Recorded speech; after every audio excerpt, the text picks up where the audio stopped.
Desejamos, na tarde desse dia, do dia 26 de dezembro do ano de 2021, cumprimentar todos os nossos irmãos inscritos no canal À Luz da Bíblia, Daniel Silva.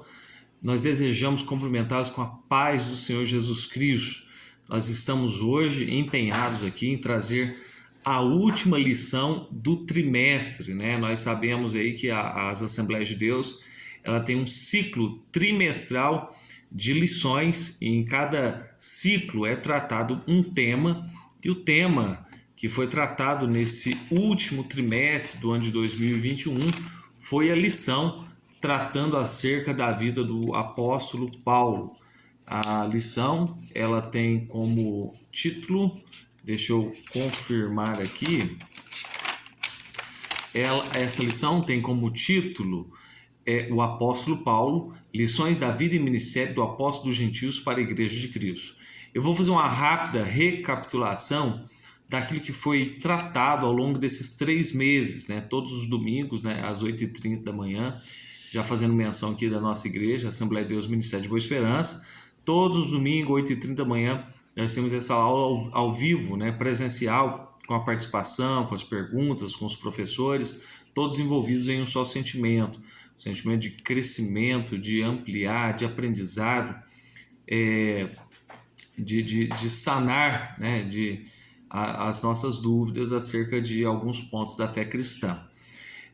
Nesse trimestre, né, como eu disse, nós tratamos dessa lição maravilhosa acerca da vida do apóstolo Paulo, e eu vou de forma rápida dizer, lição de número 1, falamos sobre o mundo do apóstolo Paulo. Na número 2, falamos sobre Saulo de Tarso, o perseguidor. Número 3, a conversão de Saulo de Tarso. Lição 4, a vocação para ser apóstolo. Lição 5, Jesus Cristo e este crucificado, a mensagem do apóstolo. Lição 6, Paulo no poder do Espírito. Lição 7, Paulo o plantador de igrejas. Lição 8, Paulo o discipulador de vidas. Lição 9, Paulo e sua dedicação aos vocacionados. Lição 10, Paulo e seu amor pela igreja. Lição 11, o zelo do apóstolo Paulo pela sã doutrina. Lição 12, a coragem do apóstolo Paulo diante da morte. E, por fim, a lição de número 13, que é o nosso encerramento, que tem por título a gloriosa esperança do apóstolo. Nós já vamos iniciar lendo o título da lição novamente, a gloriosa esperança do apóstolo, e o texto áureo: mas nós que somos do dia, sejamos sóbrios, vestindo-nos da couraça da fé e do amor, e tendo por capacete a esperança da salvação. Referência é essa que está no livro de 1 Tessalonicenses, capítulo 5, verso de número 8.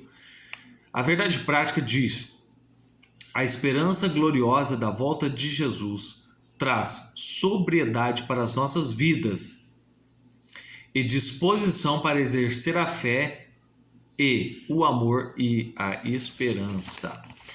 A leitura bíblica em classe, já vou estar lendo, tá? Em 2 Timóteo capítulo 4, dos versos 6 ao 8, e também 1 Tessalonicenses, capítulo de número 5, do 1 ao 11. Iniciando a leitura. Porque já estou sendo oferecido por aspersão de sacrifício, e o tempo da minha partida está próximo. Combati o bom combate, acabei a carreira, guardei a fé.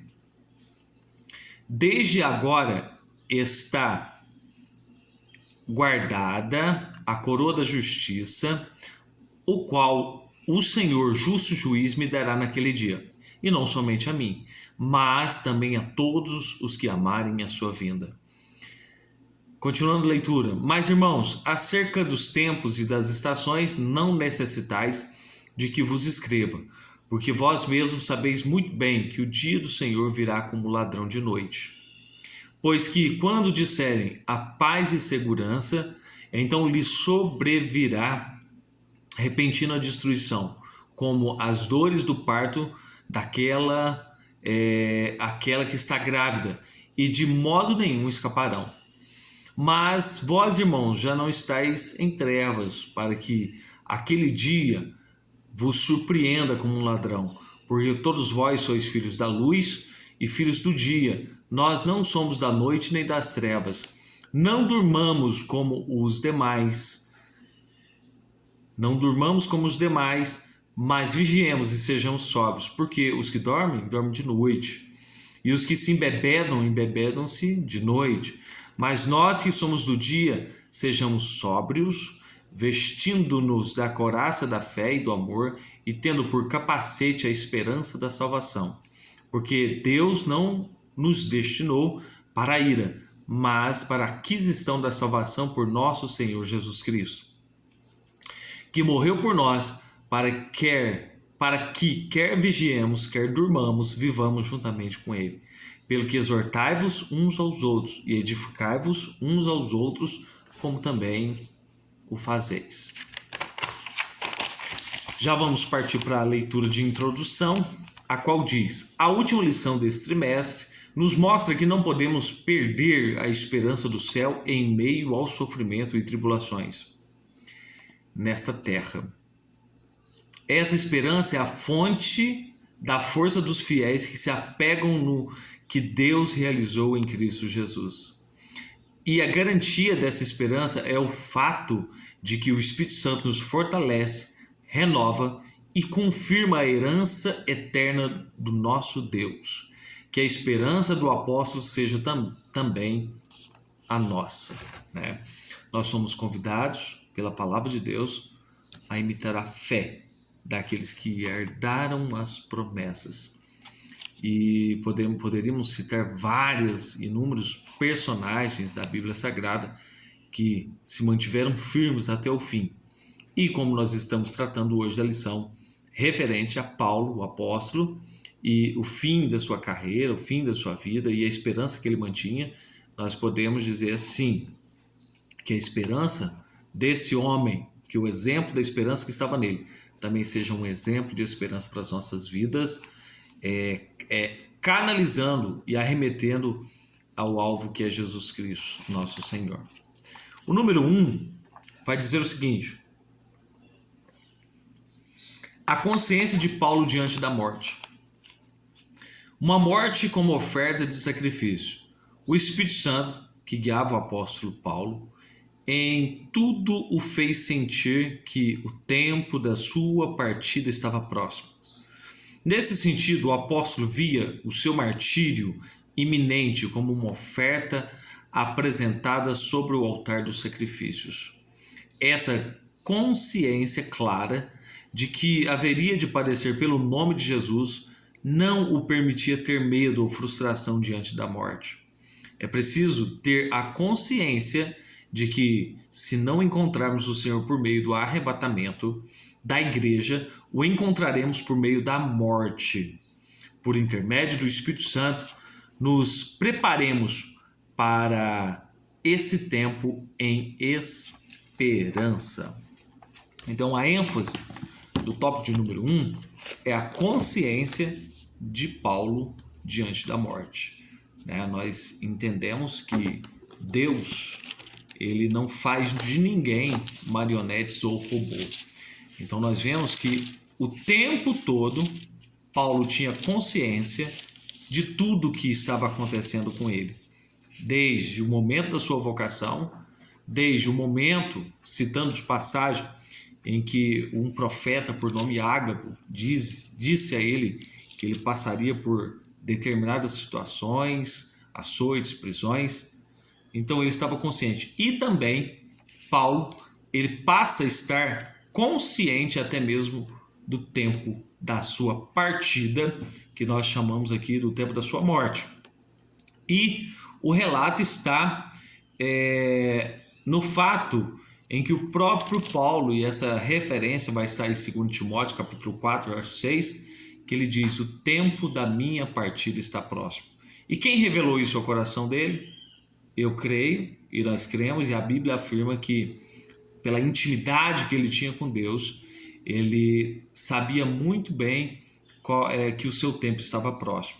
Agora, o que é interessante é que ele chega a afirmar que ele estava sendo oferecido como libação sobre um sacrifício. Esses termos, libação, sacrifício, no contexto em que Paulo está vivendo, ele é muito importante para uma reflexão e uma analogia. Por quê? Porque se a gente for levar em conta o sacrifício do Antigo Testamento, e todos eles eram figura e um apontamento e tipologia para aquilo que viria no Novo Testamento, nós sabemos da importância. Inclusive, o sacrifício, todos eles, os 5 sacrifícios, né? Desde o holocausto, a oferta queimada, a oferta pelo pecado, as ofertas pacíficas, todas elas apontavam para Cristo e apontavam também para, vamos dizer assim, nós podemos aprender algo com isso e assemelhar também a vida cristã. Então Paulo pega esta analogia dizendo que estava sendo oferecido como libação. E a libação era o quê? Era o derramamento, seja de vinho ou seja de azeite sobre um sacrifício. Então é bom frisar que, apesar de tudo que Paulo fez, de todo o seu trabalho, e que trabalho excelente, dedicado, um trabalho de ganhar almas, de ganhar vida, ele entendia que estava sendo oferecido como sacrifício, como libação, que, entre aspas, seria uma complementação de um sacrifício completo. E nós sabemos que o maior sacrifício feito pela humanidade, ela foi feita por Jesus Cristo. Esse é o sacrifício perfeito. Então, nós somos levados a pensar, é preciso ter consciência também que, se não encontrarmos o Senhor por meio do arrebatamento, o encontraremos por meio da morte. Então, a fé cristã, nós estamos falando da fé cristã, a doutrina cristã, as doutrinas que são complementos da nossa fé, são bases da nossa fé. Uma das doutrinas que é sustentada pela Bíblia e nós cremos pela fé é a doutrina do arrebatamento da igreja.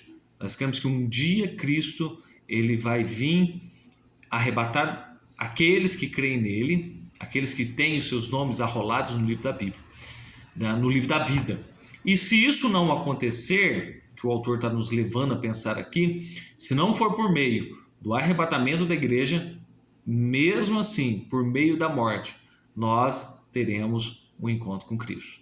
Então, mesmo diante da consciência de que Paulo poderia morrer, ele estava em paz com Deus, ele estava tranquilo, ele sabia onde era o seu destino final, ele sabia que iria encontrar com o seu Senhor.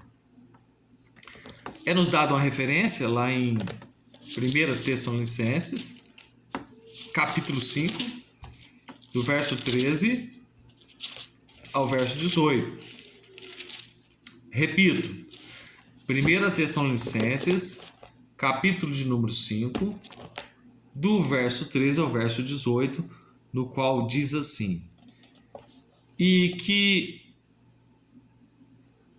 deixa eu confirmar isso, do 13 ao 18, do 13 ao 18, e que tenhais em grande estima, é isso mesmo, estima por amor da vossa, por causa da sua obra, tende paz entre vós. Rogamos-vos também, irmãos, que admoesteis os desordeiros, consoleis de pouco ânimo, sustentei os fracos, sejais pacientes para com todos. Vede que ninguém dê a outrem mal por mal, mas segui sempre o bem, tanto uns para com os outros, como para com todos. Regozijai-vos sempre, orai sem cessar, em tudo dai graças. Mas eu quero fazer uma correção aqui em relação à referência. Essa referência, para complementação do que Paulo está falando, na realidade ela está no capítulo anterior, tá?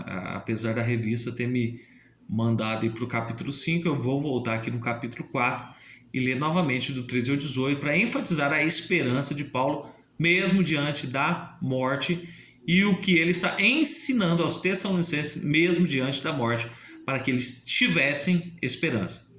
Não quero, porém, irmãos, que sejais ignorantes acerca dos que já dormem, para que não vos entristeçais como os demais que não têm esperança.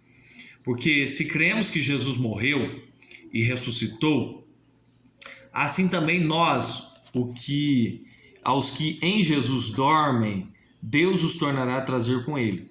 Dizemos-vos, pois, isso pela palavra do Senhor, que nós, os que ficarmos vivos para a vinda do Senhor, não precederemos aos que dormem. Porque o mesmo Senhor descerá do céu com alarido e com voz de arcanjo e com a trombeta de Deus, e os que morreram em Cristo ressuscitarão primeiro. Depois nós, os que ficarmos vivos, seremos arrebatados juntamente com eles nas nuvens a encontrar o Senhor nos ares, e assim estaremos sempre com o Senhor.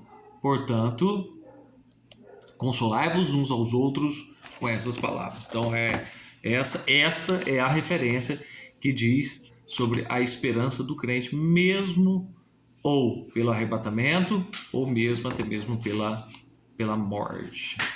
Frisando que não buscamos a morte, mas se precisarmos passar por ela, e nós também não sabemos o dia de amanhã, nós precisamos ter uma convicção e uma consciência de que nos encontraremos com Deus. Ainda falando sobre a consciência de Paulo diante da morte, nós vamos para o número 2 do tópico 1. Ele diz: combati o bom combate. Agora o apóstolo faz uma análise da sua trajetória. Ele combateu o bom combate desde quando Paulo teve o encontro com Cristo, indo para Damasco, até o momento próximo de sua morte. Muitas experiências ocorreram em sua vida. Vamos lá, e do que se tratava esse bom combate? Se tratava as causas em que Paulo lutou, dedicando a sua vida. Então ele chamou isso de combate. E vamos listar esses combates em que Paulo passou.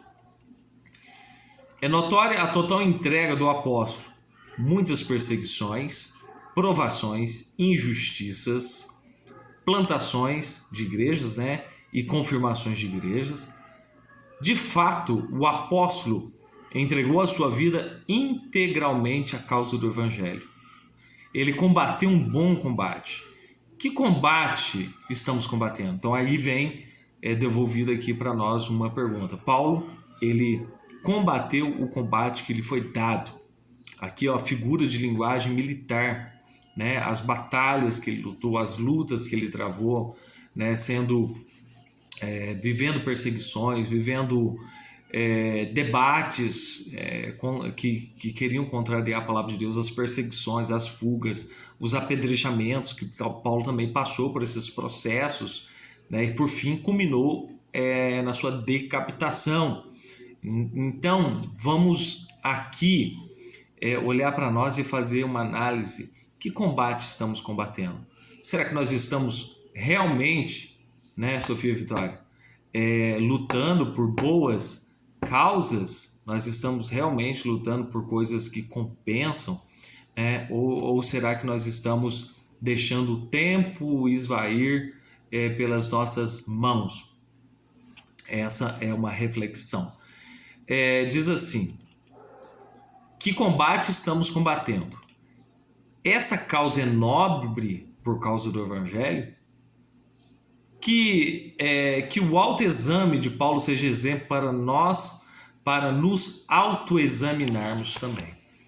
Então, o que nós estamos dando ênfase aqui nesse instante, que desde a sua chamada lá no caminho de Damasco, desde a sua chamada até no caminho de Damasco, até quase a sua morte, então nos últimos momentos ali, o velho Paulo, já não é mais um homem novo, mas o velho Paulo, ele senta e começa a refletir em tudo que ele fez em prol do evangelho, em tudo que ele teve condições de fazer em prol do evangelho.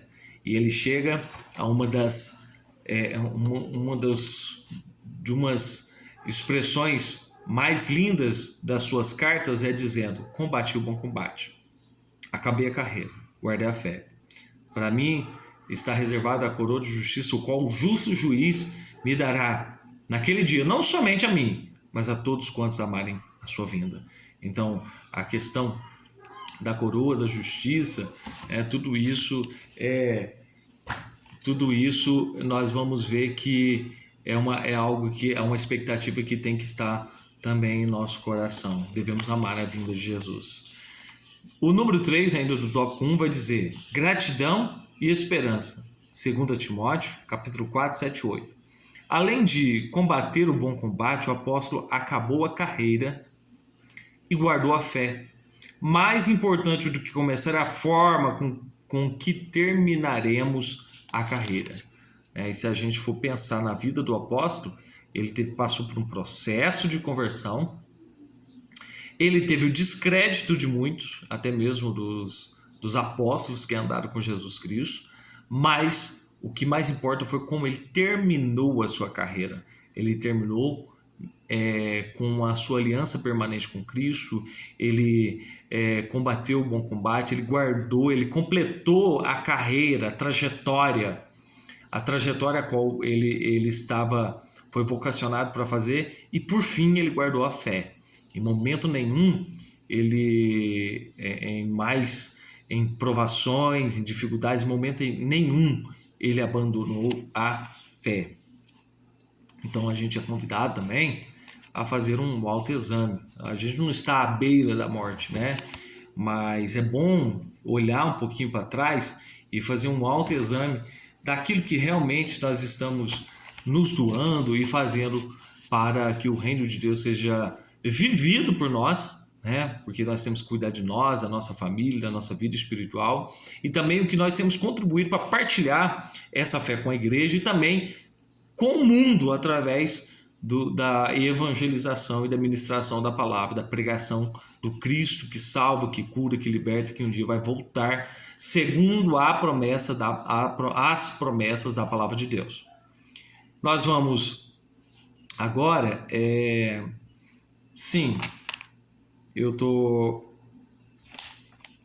o apóstolo nos ensina que é preciso olhar para o futuro com a certeza do nosso galardão e enxergar pela fé que o nosso trabalho não é vão no Senhor, pois há uma coroa de justiça guardada para cada crente em Jesus. Estamos nas mãos do justo juiz. Então, quem tem convicção da vida eterna e quem não tem, vamos dizer assim, débito com Deus, ele fica seguro. Então ele olha para o futuro com segurança de que um dia será recompensado por Deus por aquilo que fez, recompensado por Deus através da vida eterna, a vida com Cristo. É isso que cremos, é isso que pregamos, porque a Bíblia e as suas profecias têm se cumprido dia após dia. A síntese do tópico 1 vai dizer: o apóstolo Paulo pensava na sua morte como uma oferta de sacrifício. Abrindo parênteses, quando nós falamos de morte, de sacrifício, de entrega, querendo ou não, hoje, em países fechados, em países que impõem a fé, principalmente a fé muçulmana, existem pessoas morrendo nesse instante. E muitos dos que estão morrendo são seguidores de Jesus Cristo. Muitos dos que estão nesse instante morrendo em prol do Evangelho são seguidores de Jesus Cristo. Deus sabe o suporte emocional, psicológico de cada um individualmente. Então ele chama cada um individualmente de acordo com a sua capacidade. De acordo com a sua capacidade. Então Paulo, ele estava, entre aspas, no corredor da morte. Ele, quando ele pronunciou: o tempo da minha partida está próximo. Eu sei que Cristo virá e vai me permitir passar por esse processo, mas eu estou seguro, eu sei em quem tenho crido, eu sei quem guarda o meu depósito, eu sei quem vai me recompensar. Então, é melhor, ninguém quer passar por esse processo, mas é melhor passar com esperança, com expectativa em Deus, não com uma expectativa mentirosa, com expectativa falaciosa, né? Como a salvação que pode ser adquirida depois, ou como morreu, acabou. Não. Nós pregamos que o homem terá encontro com Deus, e aquele que morreu em Cristo, tem o seu nome escrito no livro da vida, ele vai ser salvo. Nós já vamos partir aqui, lemos a síntese do tópico 1, né? No qual diz que o apóstolo Paulo pensava na sua morte como uma oferta de sacrifício. E eu te pergunto, o que somos para Deus? Seja em vida, ou seja, nos preparando para aquilo que é inesperado. O segundo tópico tem como título a doutrina bíblica de Paulo sobre a volta do Senhor. A volta do Senhor em 1 Tessalonicenses, o capítulo 5 de Tessalonicenses inicia com a conjunção mas, para retomar a ideia lógica do capítulo 4, em que Paulo fala sobre a ressurreição dos mortos em Cristo, na mesma ocasião que ocorrerá o arrebatamento dos vivos em Cristo. Assim, o capítulo 5 é a continuidade acerca do assunto da parousia, ou seja, a volta de nosso Senhor, iniciado no capítulo 4. Então, o capítulo de número 5 de 1 Tessalonicenses ele começa com a expressão mas, o que implica que ele está dando uma continuidade ao assunto anterior que está implícito, que está, vamos dizer assim, exposto no capítulo de número 4. E nós lemos aqui anteriormente, capítulo de número 4, em especial do verso 13 ao verso 18, ele fala sobre Cristo, sobre os mortos, sobre o arrebatamento, sobre a vinda de Cristo, sobre o encontro dos mortos com Cristo nos ares. Isso. E aí o número 5 do primeiro verso do capítulo 5 de 1 Tessalonicenses começa com mas. E eu vou ler aqui, mas, irmãos, acerca dos tempos e das estações não necessitais que vos escreva. Foi com essa expressão que Paulo inicia a continuidade do assunto chamado parousia, ou seja, a volta de Cristo. Continuando sobre a doutrina do arrebatamento, ou a doutrina escatológica das últimas coisas, que trata das últimas coisas, o número 2 do tópico 2 vai dizer: as duas fases dessa vinda. A volta de Cristo se dará em duas fases. A primeira apenas para os salvos, que nosso Senhor virá nas nuvens para encontrar com a sua noiva, a igreja. E eu já leio a referência, para que se você quiser consultar, ela está em 1 Tessalonicenses, capítulo 4, eu vou ler o verso 15 e o verso 16, que diz: dizemos-vos, pois, pela palavra do Senhor, que nós, os que ficarmos vivos para a vinda do Senhor, não precederemos os que dormem, ou seja, nós não vamos antes dos que estão mortos. E quando eu falo mortos, mortos em Cristo Jesus, pessoas que aceitaram a Cristo desde o Antigo até o Novo Testamento e da era atual. Aí o verso 16 diz: porque o mesmo Senhor descerá do céu, vamos lá, com alarido e com voz de arcanjo e com trombeta de Deus, e os que morreram em Cristo ressuscitarão primeiro. Então, vamos lá. Então, essa é a primeira fase da segunda vinda de Jesus. Qual foi a primeira vinda de Jesus? Foi o que no nosso calendário humano nós comemoramos ontem, o Natal, o nascimento de Jesus.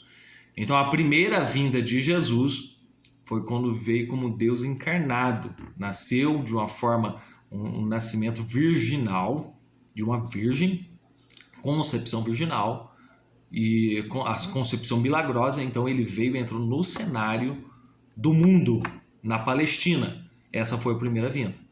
E segundo as profecias, cumpriu-se. Correto? Agora nós aguardamos a segunda vinda de Cristo. E a segunda vinda, ela é dividida em duas fases distintas. A primeira, pelo harpas, o arrebatamento, que ele virá nas nuvens e aqueles que morreram em Cristo e têm seus nomes arrolados no livro da vida, eles ressuscitarão primeiro. E simultaneamente nós que estivermos vivos também seremos arrebatados. Então essa é a primeira fase da segunda vinda de Cristo. O apóstolo nos mostra que nessa ocasião os mortos em Cristo ressuscitarão primeiro e os vivos serão arrebatados para estarem com o Senhor nos ares. Essa fase é invisível para o mundo, nenhum olho verá, somente os dos salvos. Entretanto, na segunda fase da vinda do Senhor, todo olho verá. Explicamos a primeira fase, agora a segunda fase, todo olho verá. Será uma chegada em que o nosso Senhor descerá em glória e literalmente será visto pelo mundo todo e especialmente pelos judeus. Nessa ocasião, Jesus Cristo livrará pessoalmente a nação de Israel dos exércitos confederados pelo anticristo, desfazendo-os com o seu poder e vencendo o anticristo, o falso profeta e o diabo para implantar o reino do milênio. Eu faço questão de ler essas referências. A primeira delas vai estar no livro do profeta Zacarias, que também é um livro, vamos entender assim, que tem pontos escatológicos, que também trata da vinda de Cristo, dos acontecimentos. A referência está em 14 de Zacarias, os versos 2 e 3, que diz: porque eu ajuntarei todas as nações para a peleja contra Jerusalém, e a cidade será tomada, e as casas serão saqueadas, e as mulheres forçadas, e metade da cidade sairá para o cativeiro, mas o resto do povo não será expulso da cidade. E o Senhor sairá e pelejará contra estas nações, como pelejou no dia da batalha. Então a gente já está falando da segunda fase da segunda vinda de Cristo. Agora todo olho verá. Ainda outra referência, nós vamos falar em Apocalipse capítulo 19, o último livro da Bíblia. Se você tem Bíblia, consulte para memorização, para aquisição de conhecimento, para você não ser enganado. Peça o Espírito Santo para te revelar a palavra. Apocalipse 19, do 11 ao 16, que vai dizer assim, ó: e vi o céu aberto, e eis um cavalo branco, e o que estava sentado sobre ele chamava-se Fiel e Verdadeiro, e julga e peleja com justiça. E os seus olhos eram como chama de fogo, e sobre a sua cabeça havia muitos